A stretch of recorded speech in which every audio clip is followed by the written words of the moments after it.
आज फिर मेरा छोटा भाई मेरे कमरे में सोने के लिए आ गया था। मैं पहले तो हैरान हुई कि अचानक से मेरे भाई को मेरे कमरे में सोने का जुनून क्यों चढ़ गया। मगर मैं जब भी उससे पूछती तो वही कहता कि इसको अब अकेले कमरे में सोने से डर लगता है।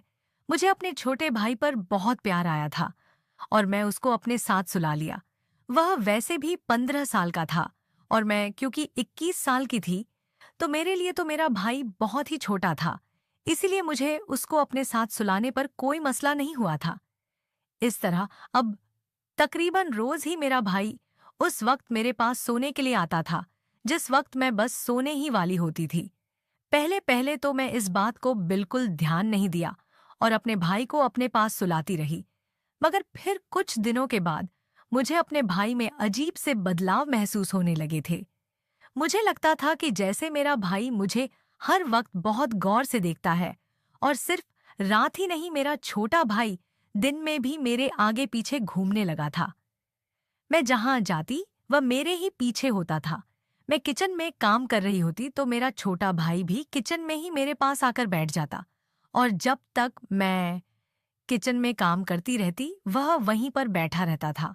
और अगर मैं उसको बोल भी देती कि तुम यहाँ क्या कर रहे हो, अपने दोस्तों के साथ जाकर खेलते क्यों नहीं हो, और मैं इतने दिनों से देख रही हूँ कि तुम अब स्कूल की भी बहुत छुट्टियां करने लगे हो और ये बहुत गलत बात है। इस तरह तुम्हारा पढ़ाई का बहुत ज्यादा नुकसान हो जाएगा और तुम अपनी क्लास वालों से बहुत पीछे रह जाओगे और जो मेरा ख्वाब है तुम्हें डॉक्टर बनने का, वह भी पूरा नहीं हो पाएगा।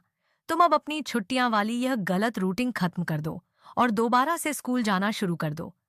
तो मेरा भाई यह बात सुनकर लड़ने वाले अंदाज में कहता कि बस दीदी नहीं जाना, मुझे स्कूल में घर बैठकर पढ़ाई कर लेता हूँ और मुझे ज्यादा पट्टी ना पढ़ाओ और ना यह कोशिश करें कि मैं घर से बाहर रहूं और ना ही अब मुझे दोस्तों के साथ खेलने में दिलचस्पी रही है।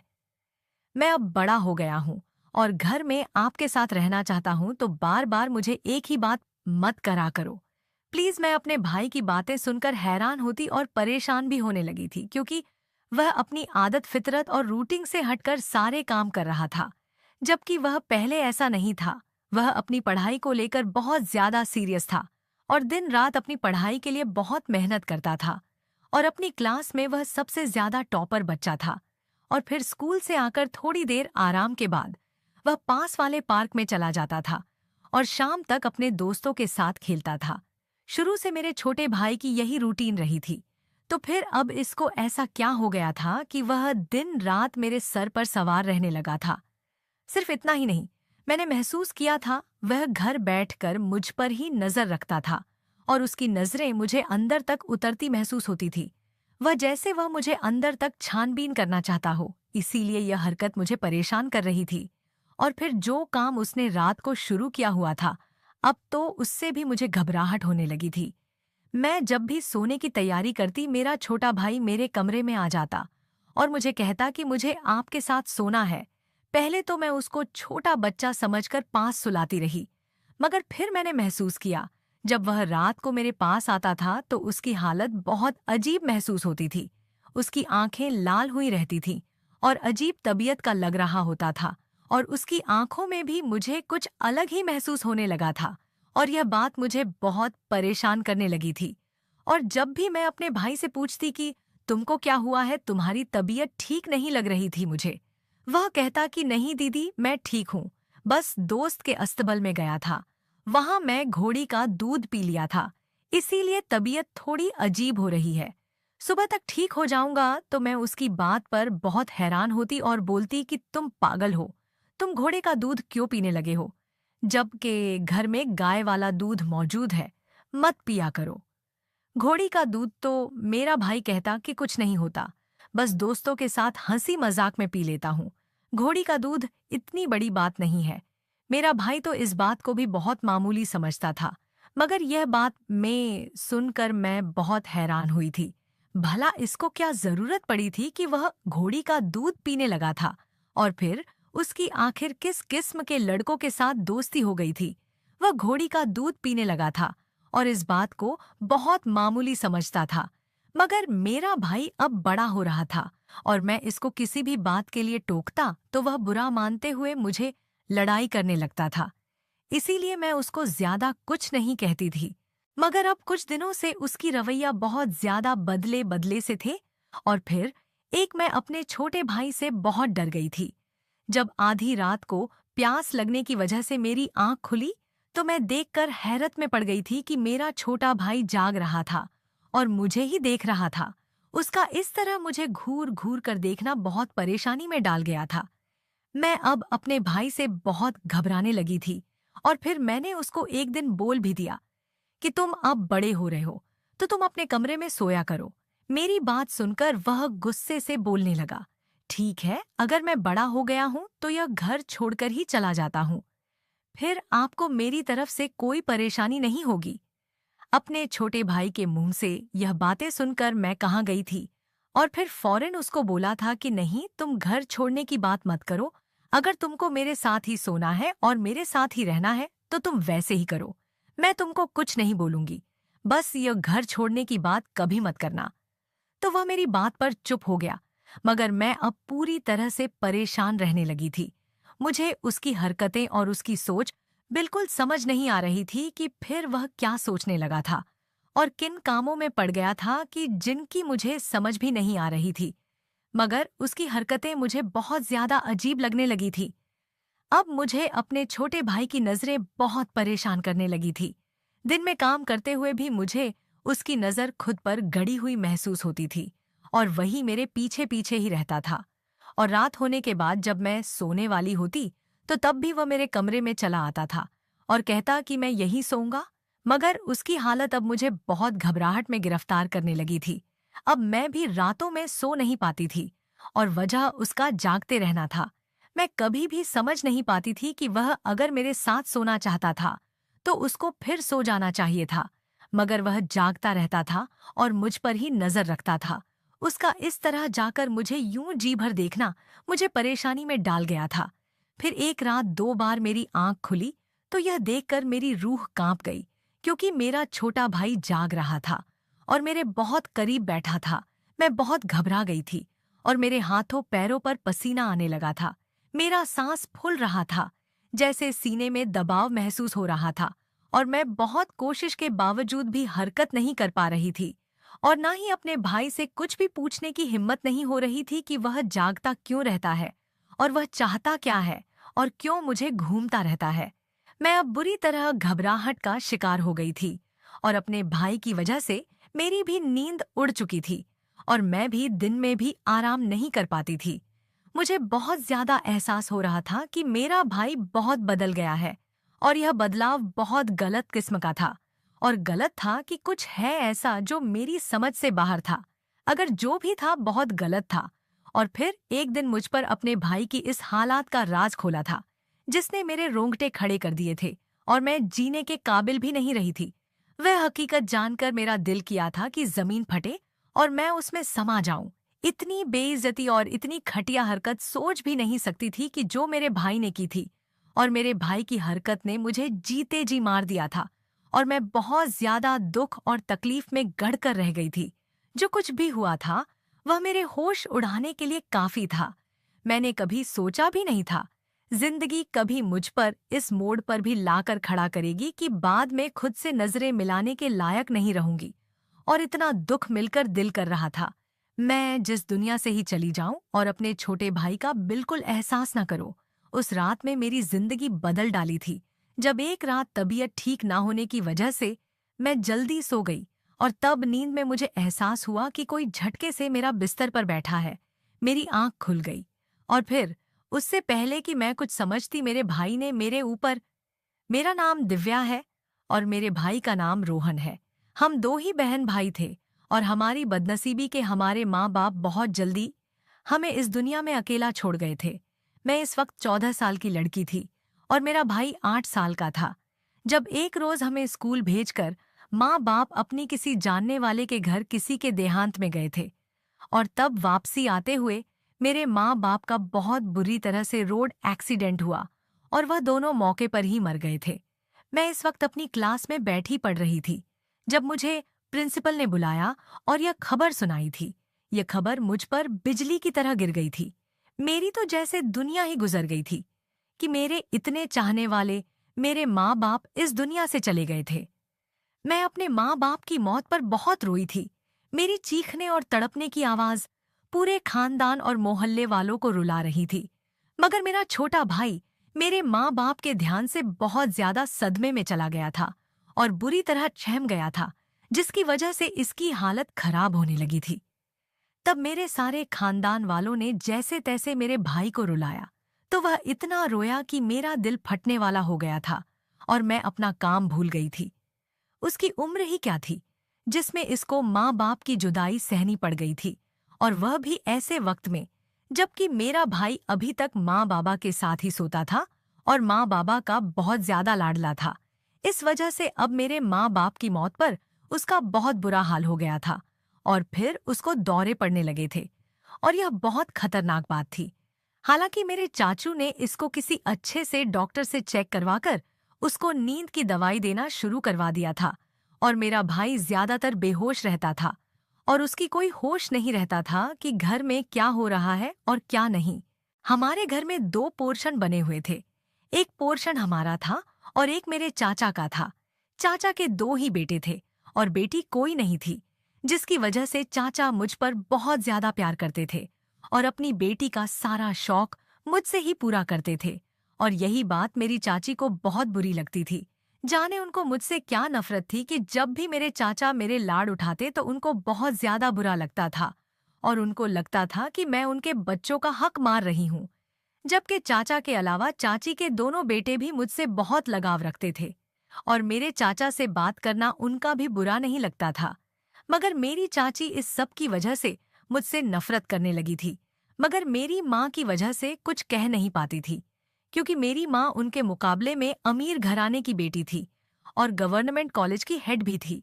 यानी हर लिहाज से मेरी माँ का पलड़ा चाची से भारी था, जिसकी वजह से मेरी चाची मेरी माँ से दबी हुई थी। मगर माँ बाबा की देहांत के बाद से उनको मौका मिल गया था कि वह अपने दिल की भड़ास निकाले। इसीलिए जब भी चाचा हमारी तरफ आते तो चाची भी पीछे चली आई और मुझे खूब बातें सुनती कि मैं अब बच्ची नहीं हूँ, बड़ी हो गई हूँ और अपना और अपने भाई का ख्याल रखा करो और घर की जिम्मेदारी भी खुद उठाओ। मुझे चाची की बातें बहुत दुख देती थी और चाचा भी चाची की बातों से बहुत तंग होते थे, मगर कुछ कह नहीं पाते थे, क्योंकि फिर चाची बहुत अफसोस करती थी और चाचा उनको कुछ भी नहीं कह सकते थे कि वह उनकी पसंद की बीवी थी। अभी मैं अपने माँ बाप की मौत के सदमे से नहीं निकल पाई थी कि मुझे अपने भाई की हालत के साथ साथ चाची की तकलीफ वाली बातें और रवाइयों ने बुरी तरह तोड़ कर रख दिया था, और मैं इस वजह से बहुत परेशान रहती थी और दिन रात रोती रहती थी और माँ बाबा को बहुत याद करती थी कि उनकी जिंदगी में हम लोग कितनी अच्छी जिंदगी गुजर रहे थे। मगर अब अचानक से हमारा तख्त ही पलट गया था और मुझे इस उम्र में जिंदगी की कड़वी सच्चाई को झेलना पड़ रहा था। मेरे चाचा भी हमारी वजह से बहुत परेशान थे, क्योंकि वह हम दोनों बहन भाई से बहुत प्यार करते थे। मगर चाची की वजह से वह हम दोनों को वक्त नहीं दे पा रहे थे, और यही बात उनको बहुत तकलीफ देती थी कि उनके बच्चों से हम दोनों छोटे थे। मगर हालात की मार ने हमें अकेला कर दिया था और अब हर आए दिन चाची की नफरत बढ़ती जा रही थी। और फिर उस मसले का चाचा ने एक हल निकाला और मेरा रिश्ता अपने छोटे बेटे के साथ तय कर दिया।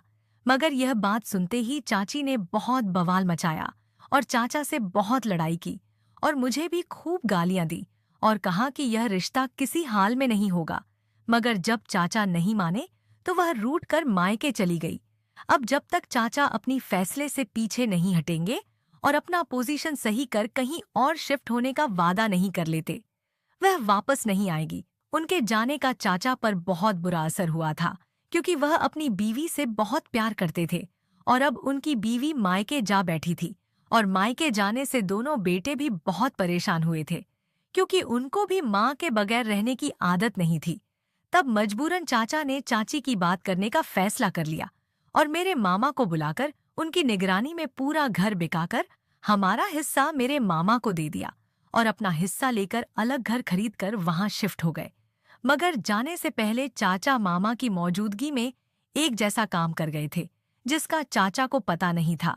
बस वह इस काम से बहुत खुश थे कि उनकी चाहत पूरी हो गई थी। फिर चाचा के चले जाने के बाद मेरे मामा ने अपने घर वाले इलाके में हमारे लिए एक घर खरीदा और हम बहन भाई को वहां शिफ्ट कर दिया। उसके बाद मामा तकरीबन रोज ही हमारे पास चक्कर लगाते थे और हमारी हर जरूरत पूरी करते थे। मगर माँ भी हमें अपने घर लेकर नहीं गए थे, क्योंकि चाचा की तरह उनकी बीवी भी हमें अपने साथ रखने को तैयार नहीं थी। इतनी छोटी सी उम्र में ही हम दोनों बहन भाई को अकेला रहना पड़ा था। मगर मैं अब खुद को मजबूत बनाने की पूरी कोशिश की थी, ताकि अपने भाई को खुद संभालूं और किसी की मदद न लूं। फिर मैं घर में रहकर प्राइवेट पढ़ाई की और फिर भी किया, और उसके बाद अपनी पढ़ाई को अलविदा कह दिया। अपने भाई की तरफ ध्यान देने लगी थी। दौरे वाली दवाइयां की वजह से मेरा भाई अपना बचपन तकरीबन खो ही चुका था।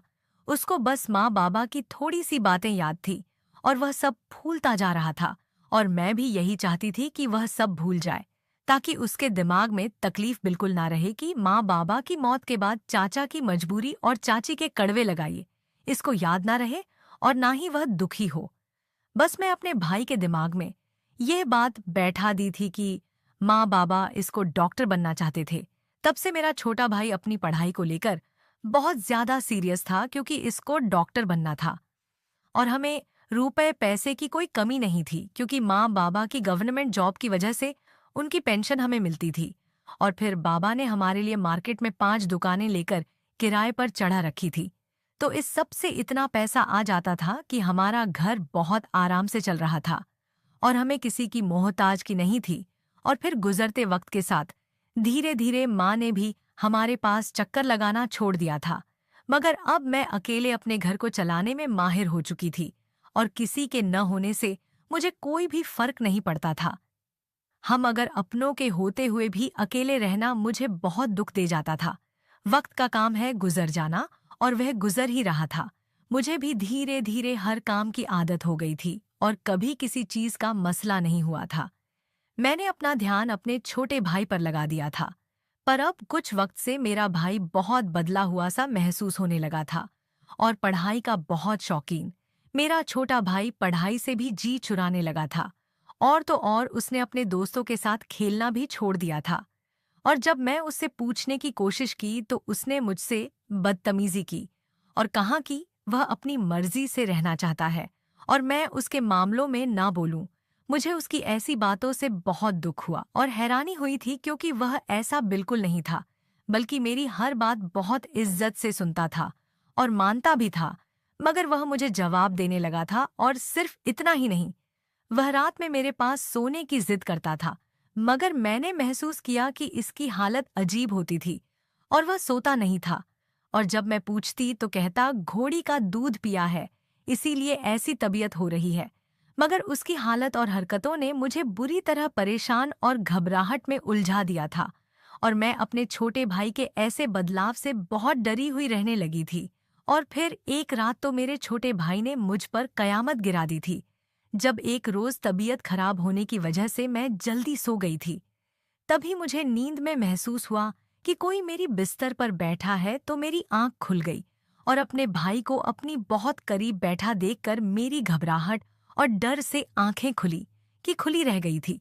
और उससे पहले कि मैं कुछ कहती, मेरे छोटा भाई ने मेरे ऊपर थप्पड़ों की बौछार कर दी थी और साथ साथ रोए जा रहा था और बोलता जा रहा था कि इससे अच्छा था आप भी माँ बाबा के साथ मर जाती, कम से कम आपकी वजह से मुझे इतनी जिल्लत ना उठानी पड़ती। मैं अचानक से इसकी हरकत से बौखला कर रह गई थी, और अपने भाई की हरकत और बातों ने मुझे बहुत हैरत में डाल दिया था। मगर यह सब क्यों कह रहा था, और अपनी बड़ी माँ जैसी बहन पर इसने हाथ क्यों उठाया था? तब मैंने बड़ी मुश्किल से इसको रोका और झटके से खुद से दूर किया और गुस्से से चीख कर बोली कि क्या बदतमीजी है, तुम होश में तो हो? तुम्हारी हिम्मत कैसे हुई मुझ पर हाथ उठाने की? और यह क्या बकवासबाजी कर रहे हो? मतलब क्या है तुम्हारी इस बात का? तो मेरी बात पर मेरा छोटा भाई नफरत से बोला कि हाँ, मैं पूरे होश में हूँ और आपकी वजह से मेरी जिंदगी बर्बाद हो गई है। आपकी वजह से मुझे लोगों की बातें सुनाई पड़ती हैं। आपकी वजह से मेरे दोस्तों ने मुझसे दोस्ती तोड़ दी है। मैं कहीं मुंह दिखाने के काबिल नहीं रहा। मैं इसकी बात सुनकर हैरत से रह गई थी। मुझे समझ नहीं आया था कि वह ऐसा क्या कह रहा था। तब मैंने उसके हाथ में और उसको कहा कि मुझे खुलकर बताओ, तुम क्या कह रहे हो। तब वह रोते हुए कहने लगा कि कुछ दिन से लोग मुझे देखकर इशारेबाजी करते हैं और मुझ पर बातें करते हैं, मगर मैं नहीं समझा कि यह लोग आखिर क्यों कर रहे हैं यह सब। और फिर एक रोज जब मैं दोस्तों के साथ खेलने गया तो मेरे दोस्तों की माँ ने मुझे यह कहकर भगा दिया कि तुम चरित्रहीन बहन के भाई हो और तुमसे दोस्ती करके हमारे लड़के खराब हो जाएंगे, क्योंकि तुम्हारी बहन से कोई लड़का अकेले में मिलने आता है और जब तुम स्कूल और खेल के मैदान में होते हो वह लड़का तब तुम लोगों के घर आता है और तुम्हारी बहन के साथ अकेले घर में वक्त गुजरता है। और अब आपकी वजह से मोहल्ले के आवारा लड़के भी मुझे परेशान करने लगे हैं। मेरा सुकून बर्बाद होकर रह गया है।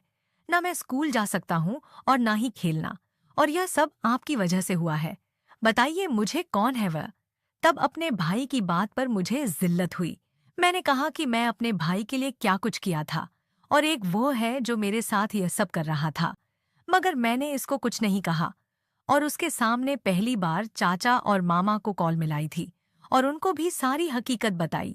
चाचा और फिर मामा को सुनकर मेरा भाई हैरान हुआ कि हमारी कोई रिश्तेदार भी है, क्योंकि अब कुछ वक्त से वह अपनी फैमिली के साथ बाहर के मुल्क जा चुके थे और चाचा चाची की वजह से हमारे घर नहीं आते थे, इसलिए मेरा भाई उनके बारे में कुछ नहीं जानता था। फिर मेरे चाचा ने मेरे भाई से बात की और कहा कि वह लड़का मेरा बेटा है और तुम्हारी बहन का पति है।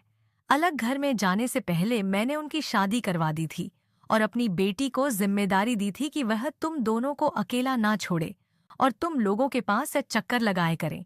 और तुम्हें इसलिए नहीं पता था कि माँ बाबा की मौत के बाद तुम्हारी हालत खराब थी और तुम्हारा दिमाग सुकून करने के लिए तुमको दवाई दी गई थी और इस वजह से तुम सबको भूल चुके थे। और तुम्हारी बहन चाहती थी कि जब तक तुम्हारा मेडिकल में एडमिशन नहीं हो जाता तब तक तुम्हें किसी बात के बारे में ना बताया जाए, इसीलिए तुम इन सब से अंजाम थे। अब अपनी दीदी से माफी मांगो जिसने तुम्हारी खातिर अपने आप को भुला दिया और शादी का नाम भी नहीं ले रही थी कि तुम पढ़ाई पूरी कर लो। और तुमने लोगों की बातें सुनकर अपनी बहन से कुछ नहीं पूछा और उसके साथ इतना गलत किया। चाचा की बात सुनकर मेरा भाई बहुत शर्मिंदा हुआ और मुझसे माफी मांगने लगा, मगर मैं बहुत ज्यादा दुखी हुई थी और मैंने इसको कमरे से निकाल दिया कि अभी मुझ में हौसला नहीं था कि इसको कुछ कहती या माफ करती। अभी मुझे कुछ वक्त लगा था इस तकलीफ से निकलने के लिए, मगर मैं जानती थी मैं ज्यादा देर तक किसी से नाराज नहीं रह सकती थी। ये तो फिर भी मेरा भाई था, मगर कभी कभी हमें भी कुछ वक्त चाहिए होता है पुरानी बातों को भूलकर आगे बढ़ने के लिए। मैं भी अपने आप को वक्त देना चाहती थी। फिर वक्त के साथ साथ मैंने अपने भाई को माफ कर दिया था और अब मैं अपने पति के साथ और अपने भाई के साथ एक ही घर में रहने लगी थी। और चाचा को भी यह बात पता चल गई थी। चाचा ने मेरी शादी अपने बेटे से कर दी थी और चाची ने भी मुझे स्वीकार कर लिया था। तो दोस्तों, इस प्रकार अनजाने में अपने पवित्र रिश्तों पर शक न करें। फिर चाहे आप दिव्या की जगह हो या रोहन की जगह, हमेशा अपने रिश्तों को विश्वास की डोर से बांध कर रखें। तो आप आज की इस कहानी के बारे में क्या कहना चाहेंगे कमेंट में जरूर से बताएं, क्योंकि मैं आपकी हर प्यारी बात का रिप्लाई करती हूँ। जल्दी मिलती हूँ, तब तक के लिए अपना और आपके चाहने वालों का ख्याल रखिएगा।